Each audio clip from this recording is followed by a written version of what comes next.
3.5 inches to 4 inches of snow has fallen here in Oswego. The road, a little bit better condition than before. So I'm walking on the grass right now. So right here, actually no, this is hardtop. Sorry, this is hardtop. Yeah, grass is over there. So this is still hardtop. Looks like a good amount of snow has accumulated here. Yeah, about 3 to 4 inches. So just about 3 to 4 inches of snow have accumulated here in Oswego so far. Let me see. I'm gonna use a good old finger. I could tell. Oof. Yep, just about 4 inches.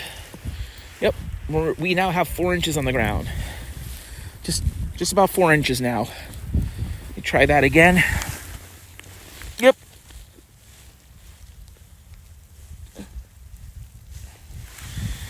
Yep. We have a little bit above, just about around 4 inches, give or take quarter of an inch. So we have 4 inches right now in Oswego with light to moderate snow currently coming down. Another 3 to 4 inches is expected before the snow starts tapering off in a few hours. However, there's going to be some wraparound that should bring another few inches because there's going to be a pivot point.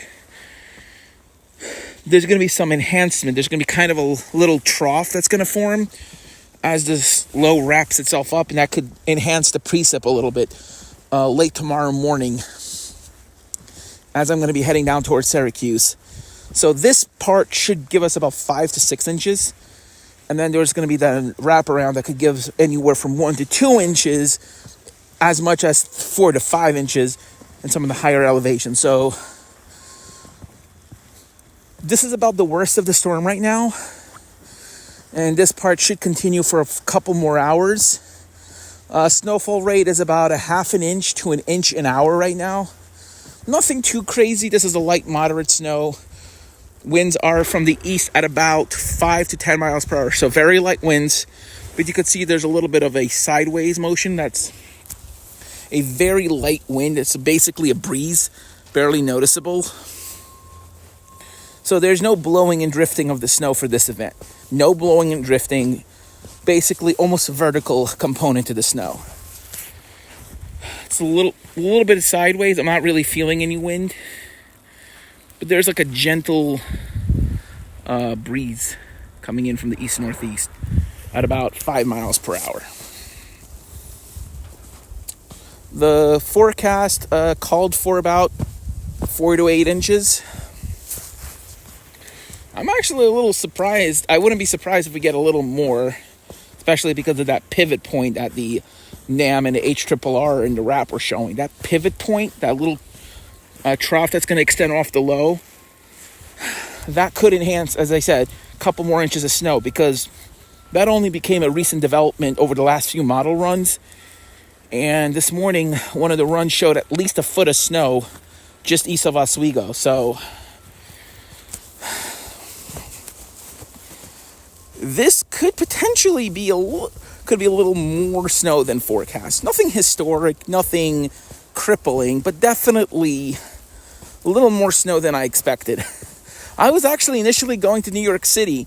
I was initially supposed to leave tomorrow, but then I booked it to today, and then I changed it back to tomorrow to see the snowstorm, because New York City is just basically getting rain with a little snow at the beginning.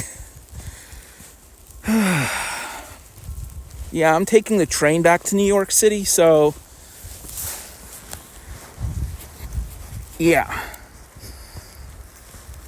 So New York City is definitely not going to be getting anything from this storm other than maybe a dusting, and then it's going to be a washout basically, or mixing with rain and stuff.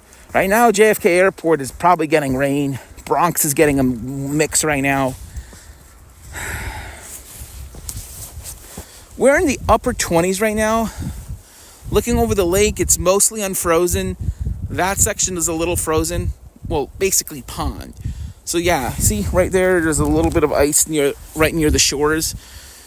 Well, come by the end of the month, by the end of the month, near the beginning of February, that lake might be completely frozen. because we're going to get some very cold air, some of the coldest air we've seen since last winter. But this is not going to be a one-off event from what I can tell. This might be a continuous duration cold air event. It could be one of the coldest winters, or one of the coldest parts of January since the 2014-2015 winter. So there's a potential that February, just a potential, and it depends on how long the NAO stays negative, there's a potential that the end of January and the beginning of February could be one of the coldest periods that this part of the country has seen in at least 7 or 8 years. So this could be major. So it could be the coldest period in 7 to 8 years for this part of the country, and especially the upper Midwest. And in this time frame, if we get enough moisture, especially with El Nino still being active, we might get some really big blockbuster storms in the middle to end of January. So for snow lovers like myself, keep those fingers crossed, because we could get some major snows, especially along the I-95 corridor during this time frame. These next few weeks could make the difference between a very snowy winter or just a cold but snowless winter. So, but with what I'm seeing, it's more than likely that there's going to be at least one major snowstorm along the I-95 corridor. There's a chance it might not happen, but more likely than not, a major winter storm will occur along the I-95 corridor sometime in about 2 or 3 weeks. Because right now the NAO is negative, and then it's going to start trending back towards neutral. And when the NAO goes from negative 1.5 to like negative 0.5 or towards neutral, that's when major storms usually hit. So between January 16th and January 24th is when a major storm could impact the Northeast. There is going to be a big storm that's going to impact the Great Lakes in the Midwest after this system. I mean, not this one we're getting now. The one we're going to get on January 10th. Chicago will get a lot of snow from this, especially around the 15th and 16th of January. There might be a major snowstorm for Chicago and Detroit. But after that, that's where things get very dicey. That's where things get very interesting. So I'm going to go record my screen right now. I'm just walking home. Boss got here very late and I was charging my phone. As soon as I get home, I'm doing my quiz, my midterm.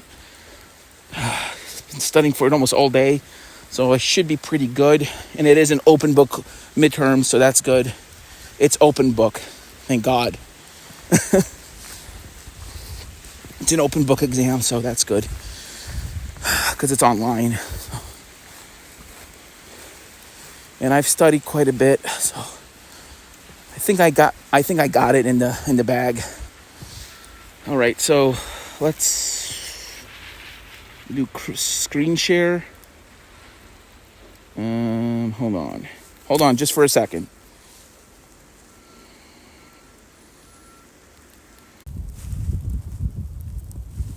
All right, so I'm going to end the stream and I'm going to start the screen share. Yeah, I'm going to do a screen share. So